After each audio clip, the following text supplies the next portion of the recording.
fois macabre, fracassante, unique et cynique, notre pays risque d'être une poudrière, on risque de se retrouver à lambeaux.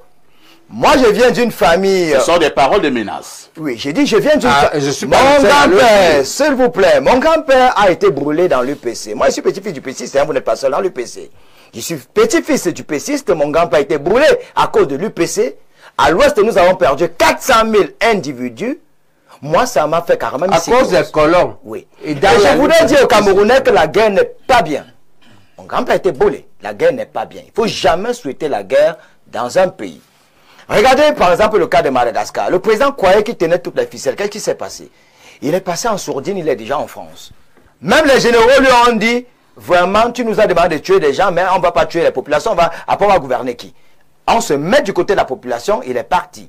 Je regrette qu'au Cameroun, que n'importe qui se mette devant et commence à faire des intimidations. Les intimidations, ça ne sert à rien du tout. C'est la raison pour laquelle Nelson Mandela, de regretter mémoire, disait que les mentalités de répression détruisent les États, alors que les mentalités de tolérance construisent les nations.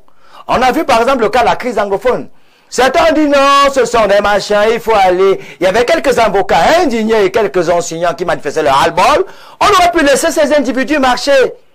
Mais vous avez utilisé la force, on en est où aujourd'hui?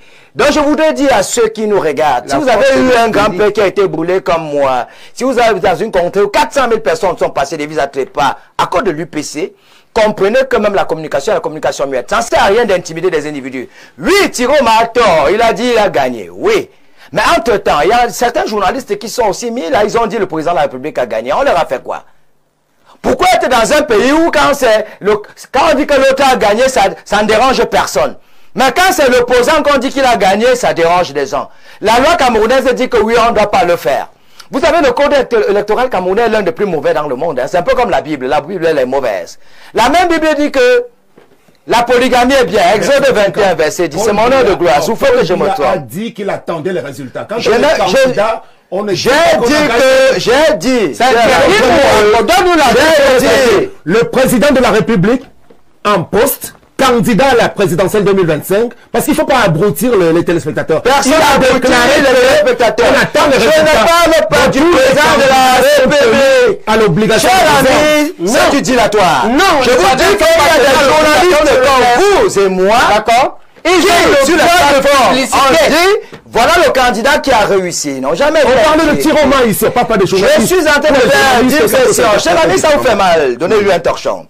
J'étais disant tout à l'heure, vous n'allez pas me distraire, que certains ont dit que tel monsieur a gagné. Ils n'ont jamais été inquiétés. Ils parlent au Moulinex. Mais parce que l'autre dit qu'il a gagné, ça dérange. Je voudrais qu'on soit dans un pays où la justice, que tout le monde sait qui est la plus corrompue, puisque c'est la CONAC qui le dit, qu'on ne soit pas là en train de dire que ceux qui violent la loi, que ce soit Thiro qui a violé la loi, ou ceux qui ont dit que tel individu a gagné, que tous ces individus soient inquiétés au même moment, qu'on ne fasse pas une politique d'un poids, deux mesures. C'est de ça qu'il est question. Et comme j'étais de disant que la loi, elle est caduque, notre loi, elle est comme la Bible qui dit, Exode 21, verset 10, la polygamie, elle est bien, mais entre-temps, on vous dit que non, la monogamie qui est plutôt bien.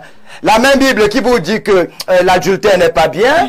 Mais David qui a tué Uri a pris sa femme fait nation adultérant a été béni. Et Dieu, comme il est trop intelligent, il a créé le Coran 600 ans après Jésus. Donc voilà un peu le code électoral. Revenons dans le code électoral. On vous dit que c'est 2 semaines plus tard qu'on va donner les résultats. Mais entre-temps, j'aurais appris que le contentieux, en principe, c'est 3 jours. Comment est-ce qu'on peut faire donc un contentieux 3 jours après les élections si on n'a pas les résultats provisoires? Point d'interrogation. Parce que pour faire un contentieux, il faut que tu aies les résultats provisoires. Entre-temps, on vous dit que même les résultats provisoires, là, vous ne pouvez pas les avoir.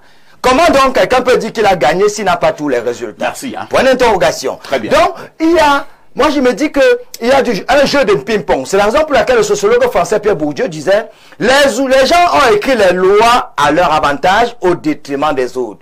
Donc, Thiro, dans le contexte de la loi camerounaise, a peut-être tort, mais je voudrais qu'on comprenne que... Il n'a pas tort. Il n'y a aucun article qui condamne le fait de dire que quelqu'un a gagné. On vous a compris. Bertrand, est-ce qu'il n'y a pas également un risque, hein, si nous suivons la voie du professeur Baebek, que tous les candidats puissent publier leurs résultats? Est-ce qu'on ne va pas tomber dans une espèce d'anarchie et finalement dans un théâtre où ce sera très compliqué finalement d'avoir la raison? Je suis en train de commettre un ouvrage intitulé Le complot d'État, causes et conséquences, acharnement sur le psychodrame d'une société perdue, cas du Cameroun. Au Cameroun, toute vérité peut être un mensonge, parce que la vérité dépend là où vous trouvez. Jésus, s'il est le Fils de Dieu pour les chrétiens, c'est la Bible. De l'autre côté, c'est un prophète, d'après le Coran. Alors, le code électoral camerounais, est-ce qu'il est de bonne qualité? Non. Non. Est-ce que vous répondez à ma question? Je réponds à votre question. Si tous les candidats se lèvent maintenant, Cabral donne ses résultats, il a gagné. Turoma donne ses résultats, il a gagné. Espoir Mathieu non, n'ajoute pas, il a gagné. Cabral n'a pas dit qu'il a gagné. C'est toi qui ajoute. Professeur, calmez-vous. Il y a des candidats qui avouent. Professeur, vous n'avez félicité. Est-ce qu'il n'y a pas un risque d'installer une espèce de désordre? Et ceux qui vont nous dire que j'ai dit tout à l'heure que ce que nous sommes en train de vivre actuellement, je vais acheter mon sadéry, les arachides, j'en passe. Je vous ai dit que mon grand-père a passé des vies à trépas à cause de l'UPC. Non, mais pas, on a causé la je vous dire, avec ces informations désordonnées, toi, tu vas pas mourir pour la pays. Non, j'ai dit. Si tu es assis là, c'est grâce à cette mort. Oui, mais je ne peux pas être pourquoi tu es vivant? Parce que pour la guerre. Parce que la sinon, tu seras un esclave, monsieur. Mauvaise chose. Moi, ce que je reproche à notre pays, c'est que tout soit faux. Même le code électoral, puisque vous ne voulez pas qu'on en parle, est tellement faux. Un pays sérieux, on prend 2 semaines pour donner un résultat. On voit les gens dans les bureaux avec les torches et les lampes thermomètres, alors qu'on a les mains malades. La loi électorale est de 72 heures. Vous êtes des tricheurs. On a commencé par Petit Jacques. Il a fait tricher. Professeur, ne pleurez pas, je m'exprime. Il a fait tricher avec Zémi Kandé. Voilà votre professeur. Voilà votre directeur de la communication dans votre parti là. Votre papa ici. Le professeur a envie de pleurer. On va pleurer après, professeur. C'est notre pays. Mais je constate néanmoins qu'elle est comme. Je conteste le pays. Oui, parce qu'Alain Douga dit les scrutateurs dans les bureaux. Mais un organe qui est neutre, on n'a pas besoin de mettre les arbitres, puisque vous êtes déjà l'arbitre. J'ai dit depuis le début qu'il n'est pas neutre. Bien évidemment, je suis d'accord avec toi. Ça veut dire qu'elle est calme. Dérange. Qui nomme le directeur de l'ECAM? Le problème du Cameroun. Qui nomme le président du Conseil constitutionnel? Est-ce que vous savez qu'en RDC, par exemple, on aurait pu par exemple mettre par exemple un prêtre de ce côté. On aurait pu mettre un prêtre. C'est un peu comme si l'ECAM, c'est une excroissance du RDPC, c'est comme si le Conseil. Donc à un certain moment, si vous voyez les gens manifester leur ras-le-bol, c'est parce que notre pays, les gens ont peur. Les gens se disent, est-ce qu'on va faire comme on avait fait à monsieur? Il y en a qui ont pensé qu'en mettant Maurice Kamto de côté, on avait résolu. Oui, mais on les Noirs n'ont pas les œufs. Calmez-vous. On va vous faire la ni comme les vases. Calmez-vous. Après, vous qui voulez la guerre. On va dire là-bas. Préparez bien la guerre avec les nordistes. Et Boko Haram, ça vous attaque. Professeur, il ne va pas faire la seule. Nous, on ne va pas vous faire. Il n'y aura pas de promotion de la guerre. Non, on ne va pas. Il n'y aura pas de guerre. Pas de promotion. On va faire guerre avec les nordistes, c'est ça. Personne ne peut souhaiter la guerre. Les anglophones vont se joindre aux nordistes et mener on va pleurer après, professeur. La guerre n'est pas bien, professeur. Calmons-nous. J'ai été en RCA pour la guerre. Mais c'est ça qu'il prépare. Enterrer 150 Macavés au but aussi de la guerre, ça traumatise. Ça vous fait regresser 50 ans en arrière. Le Tchad est en train de se créer. Qui a parlé de guerre, monsieur Tchou? Non, je savais un professeur. Moi, j'ai parlé. La guerre n'est pas. Moi, j'assume. Mais je voudrais que... Nos frères et vous avez commencé la guerre il y a 40 ans. Professeur, est-ce que vous pouvez vous calmer enfin? Professeur, calmez-vous. Prenez un verre d'eau.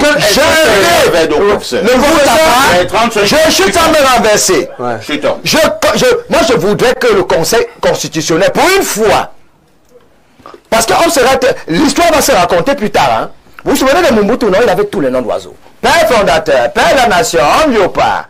Il a été enterré dans la poubelle de l'histoire. Vous allez voir. Au cimetière de Rabat. Au Karma vous l'attend. Faites attention. Vous avez éliminé l'UPC, le candidat de l'UPC. Je vous avez Tioma, un Wadax qui va vous monter. Calmez vos professeurs. Calmez vos professeurs. Vous allez voir ce que c'est que les Wadax.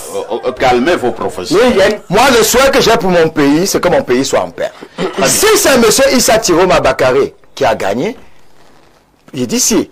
Que le Conseil constitutionnel soit capable de le reconnaître. Si c'est son excellence Paul Biya qui a gagné, mais nous ne pouvons pas nous placer là et puis que tel a gagné, tel n'a pas gagné, parce que nous n'avons pas les PV, nous n'avons pas l'exclusivité des PV, Alain Douka dit un truc tout à l'heure. Personne ne peut me dire qu'il a la moitié des PV. C'est difficile. On a eu quelques PV. J'ai eu peut-être 200 PV. On parle de 31 000 bureaux de vote. Personne n'a eu la moitié. On ne peut pas actuellement dire que tel a gagné avec exactitude. On n'est pas sûr. Mais nous invitons Erekam, à qui on dit que c'est le PV, à gros chapitre. Oui. Que le Conseil constitutionnel, pour une fois, que le Conseil fasse son travail. Parce que ce qui va se passer dans ce pays, c'est que plus tard, si l'histoire ne se raconte pas, il y en a qui ont cru qu'ils tenaient la vie. Vous avez dit qu'à Madagascar actuellement. Vous l'avez dit, vous répétez. Bon. Okay. Oui, attention.